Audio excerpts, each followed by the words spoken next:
السلام عليكم ورحمة الله وبركاته. ازيكم يا حبايبي؟ عاملين ايه؟ يا رب تكونوا بخير. اللهم صل وسلم وبارك على سيدنا محمد وعلى آله وأصحابه أجمعين. في الشتاء بنحب اللي احنا نعمل الأكلات الدسمة الحلوة دي، زي المعمر والفطير والطواجن. هنعمل النهاردة الفطير بطريقة سهلة وبسيطة، وطريقة فرد مفيش أسهل ولا أبسط من كده. أول حاجة هنسمي الله. أنا النهاردة هعمل فطيرة واحدة بس. هستخدم النهاردة 4 كوبايات دقيق، هاخد عليهم معلقة كبيرة من السكر ورشة من الملح. تمام. وهبدأ ان انا اعجن بمية دافية. لازم تعجني بمية دافية.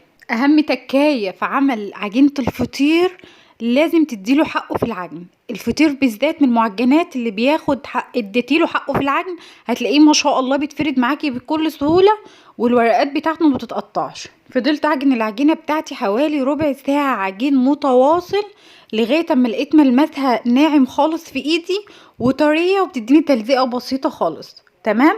دي العجينة المظبوطة 100%. وتعرفي كمان ان العجينة بتاعتك خلاص ما عادش محتاجة عجن لما تلاقي ايدك اتسلكت كده من العجين وبقت نظيفة خالص كده بالشكل ده. شايفين العجينة يا بنات طرية زي الاستك ازاي؟ هبدأ بقى اللي انا اقسم العجينة بتاعتي 6 كور متساويين. شايفين؟ بعد ما انا خلاص خلصت عجن هبدأ ان انا اعملها رول كده.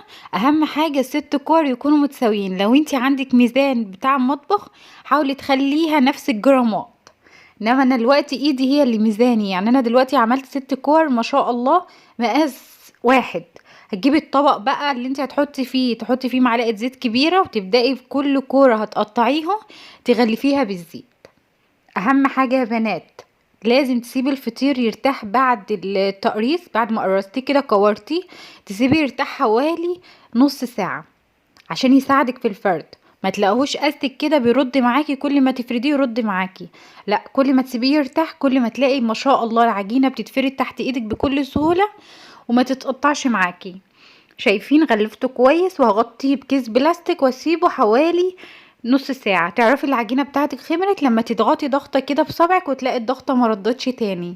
هبدأ بقى اجيب صينية. انا بحب في الفطير اللي في فرده الصواني، يعني تحط الصينية كده بقى، تجيبيها شمال تجيبيها يمين، سهلة وبسيطة احسن من الطبلية كمان. يعني شايفين؟ اهم حاجة تفردي من جوه لبره، من جوه لبره عشان ما يتقطعش معاكي. وانتي بتفردي كده هتحركي الصينية يمين او شمال. شايفين بحركها بكل سهولة ازاي؟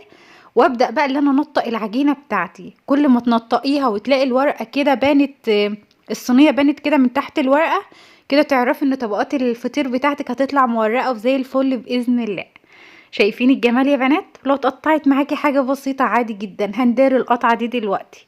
انا هفرد النهاردة بزبدة وسمنة بلدي.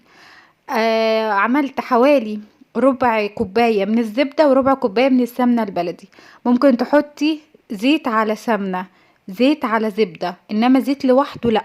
الزيت بينشف الفطير ويخليه معاكي محجر، يعني مش هيورقه معاكي تمام، بس هتلاقيه الورق بتاعه ناشف. انما احنا عايزينه يكون طري كده وطعمه حلو. شايفين انا قفلت اول كرة ازاي؟ فردتها وبدأت ان انا اقفلها على شكل ظرف. في كل تقفيلة كنت برش رشة من الزبدة والسمنة البلدي. وبعدين هاخد اول كرة انا كورتها احطها على جنب، وابدأ افرد الكرة التانية نفس طريقة الكرة الاولانية. هنفرد الكرة التانية والتالتة والرابعة لغاية الستة. بعد ما انا كده فردت، اهم حاجة من جوه لبره عشان العجينة بتاعتك تتفرد معاكي بكل سهولة وتديكي نتيجة مضمونة 1000000%. شايفين؟ هبدأ بقى اللي انا الف الصينية بتاعتي، وكل طرف من العجينة ابدأ انطقه بالشكل ده. العجينة عشان سبتها ارتاحت براحتها ما شاء الله، ما تعبتنيش في الفرد. هجيب اول كورة انا طبقتها احطها جوه الكورة التانية. لو في حسيت اللي فيه حتة عجينة كده تخينة تحت ايدك شيليها، عشان هتفضل عجين زي ما هي في الفطيرة. يعني حسيت الحوافي بتاعتك تخينة شيليها كلها. هجيب الكرة التالتة وابدأ احط فيها الكورتين الاولانيين. شايفين الطريقة سهلة وبسيطة ازاي يا بنات؟ يعني في ناس كتير بيبقوا نفسهم ان هما يعملوا الفطير المشلتت وبيبقوا خايفين من النتيجة، انما النهاردة عملناه بكل سهولة ازاي؟ في دقايق، في دقايق عملتي احلى فطيرة لولادك.